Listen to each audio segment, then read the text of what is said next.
si Hamlet Avancena at si Veronica Kitty Duterte!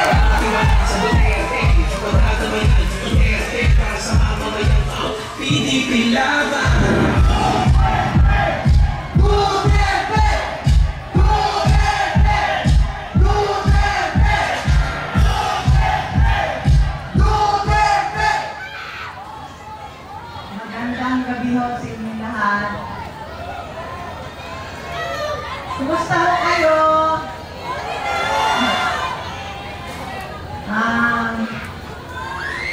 Dapat yung anak ko lang magsasalita eh. Sabi ko, ano pa gusto niyo marinig?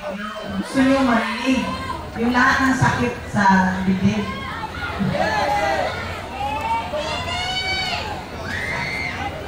Yung anak ko, baby pa sana, pero napilitan mag-mature dahil sa nangyari. Hindi naman nun natin may pagkait yan kung anong nangyari. Pero ito talaga, sana ho tayo Pilipino, isa-isip, magtanda na tayo. Kung gusto na ko lumuhod, umiyak dito, magtanda na tayo. Pumili na tayo ng mga tao matino, matapat, at yung magsisilbi sa bayan, hindi pagsisilbihan ang sarili. So, nung nasa loob kami, binisita namin ang papa niya, binili niya talaga. Binili niya talaga, uulitin ulit ito ni Veronica, binili niya, suportahan niyo ang Duterte. Kung hindi, kalimutan niyo na lang daw siya. So, yung lahat ng mga sumusuporta, miski sa bahay namin, sa Davao, sa ibang bansa, nakikita ko lahat ng suporta ninyo. Maraming salamat. Alam niyo ba doon sa Netherlands, iba't iba ang tao na pumupunta. Galing sa iba't ibang panig ng bansa. Meron pang taga-Pilipinas na pumunta na nakausap ko. Sabi ko, Quezon City sila. Dahil alam mo bakit? Natatakot na rin sila sa kanilang seguridad. Kung noong una, di ba, mahal ni Pangulong Presidente ang bawat Pilipino, gusto niya maging masaya, safe, ligtas, nakakauwi ng bahay. Walang nangyayaring masama. Sana ho, suportahan ninyo ang mga kandidato ni Pangulong Presidente Duterte, Presidente Duterte, Rodrigo Duterte, 10. Nakikiusap po ako at yung sa mga darating na mga araw, maging mapagmatsyag po tayo lalo na sa araw ng eleksyon. Tulungan ho natin ang bansa, tulungan natin ang susunod na henerasyon. Wala na hong natira sa atin. Di ba naalala nyo nung naging siya ang presidente? Naalala ko, OFW ako eh. Lahat ng mga Pilipino nasa abroad, proud na proud maging Pilipino. Pero ano ho ngayon ang nangyari?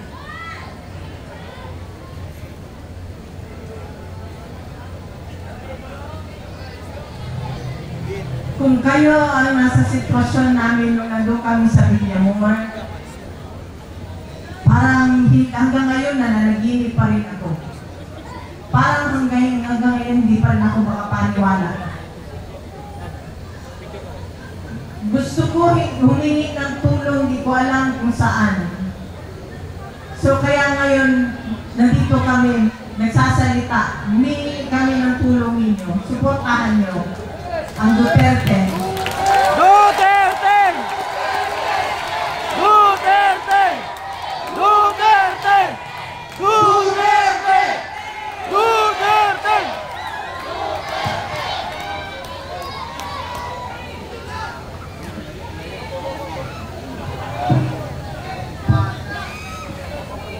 Podium mic, please.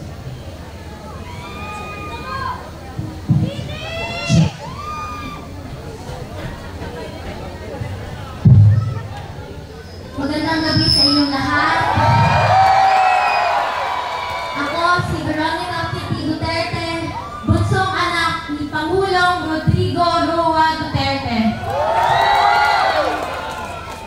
Naaalala niyo po ba, noong panahon ni PRRD, nakakaalis at nakakauwi ng ligtas ang mga anak niyo? Ibalik natin ang ganoong pamamahala sa bansa. Nandito ako ngayon dahil kinuha nila sa amin, sa ating lahat, higit sa lahat, sa akin, ang tatay ko. Noong March 11, 2025, nasaksihan ko ang pagkidnap at pag-abuso nila sa tatay ko.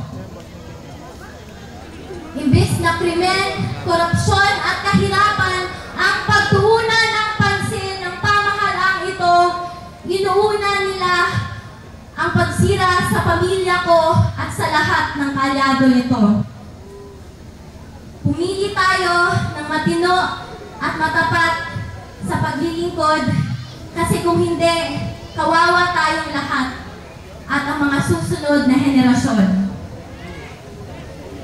Mahalagang magkaisa tayo sa araw ng eleksyon, May 12, 2025. Suportahan natin ang PDP laban senatorial slate o mas kinikilalang Duterte.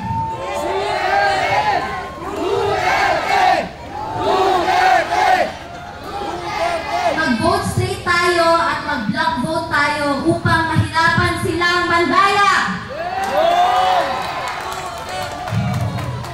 To the OFWs, to the Filipino communities who took care of us, you have my love, respect, and gratitude.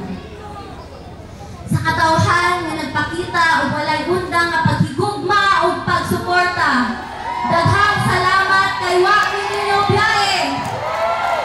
Kamo ang nagapakusog sa among tanan. May aabot ako na personal na mensahe ng tatay ko sa bawat Pilipino. Sabi niya, I did what I could for my country. And you are all in my heart. Pangalawa, sabi niya, kung kakalimutan niyo lang rin ang Duterte, kalimutan niyo na lang rin siya.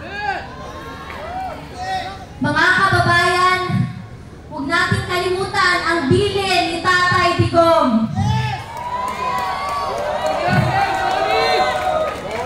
Sa mga kabataan, hinihikayat ko kayong magbantay sa mga boto dahil dito nakasalalay ang kinabukasan nating lahat.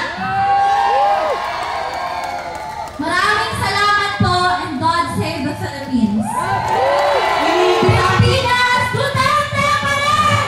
Duterte! Duterte!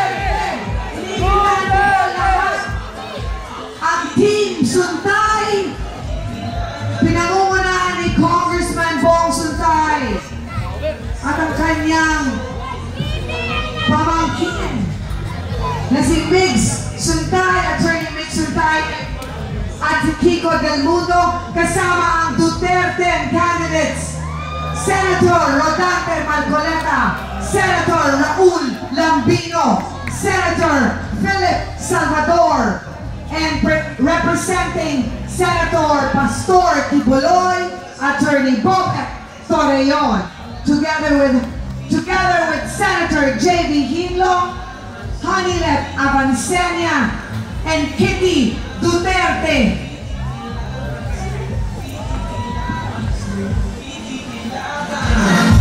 Kinabukasan, ang ating kabataan, suka